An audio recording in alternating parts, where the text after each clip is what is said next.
வணக்கம் நண்பர்களே. அதாவது என்னன்னு பார்த்தீங்கன்னா, இன்றைக்கி நம்ம ஒரு வேலையை ஆரம்பிக்கிறோம் அப்படின்னா, அந்த வேலையை நம்ம சக்ஸஸாக முடியும் அப்படிங்கிற நம்பிக்கையில் ஆரம்பிங்க. இது நமக்கு நடக்குமா? இல்லை நடக்காமல் போகுமா? இதனால் பின் விளைவு எதுமா? அந்த மாதிரி யோஜனையெல்லாம் எதுவுமே பண்ணக்கூடாது. எப்போ நீங்கள் யோஜனை பண்ணுன்னா, நீங்கள் பிஸ்னஸோ இல்லை ஒரு வேலையோ ஆரம்பிக்கிறீங்கன்னா, அதுக்கு முதல்ல இன்னும் ஒரு இன்வெஸ்ட்மெண்ட் பண்ணுறீங்க பாருங்க, அப்போ யோஜனை பண்ணால் போதும். மற்றபடி நம்ம ஆரம்பித்து போகும்போது ஆண்டவன் மேலே பாரத்தை போட்டுட்டு போயிட்டே இருக்கணுங்க. எப்படிங்க? ஆண்டவன் மேலே பாரத்தை போட்டு போயிட்டே இருக்கணும். எல்லாம் அவர் பார்த்துப்பார்.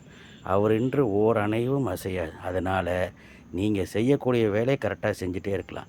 ஒருத்தருக்கு வருமானம் கிடச்சிருக்கு, நமக்கு கிடைக்கலையே, நமக்கு வேலை இல்லை, அவங்க வேலையில் இருக்காங்க, அவங்க நல்லா இருக்காங்க, நம்ம நல்லா இல்லையேன்னு நினைக்கவே வேண்டாம். நமக்கு லேட்டாக கிடைக்கிது, அவங்களுக்கு சீக்கிரமாக கிடச்சிருது. நம்ம லேட்டாக கிடைச்சாலும் நம்ம லேட்டஸ்ட்டாக நல்லா இருப்போம். சீக்கிரம் கிடச்சி அவங்க கஷ்டப்படுவாங்க அப்படின்னு நினச்சிட்டு போயிட்டே இருக்கணும். Okay, thank you.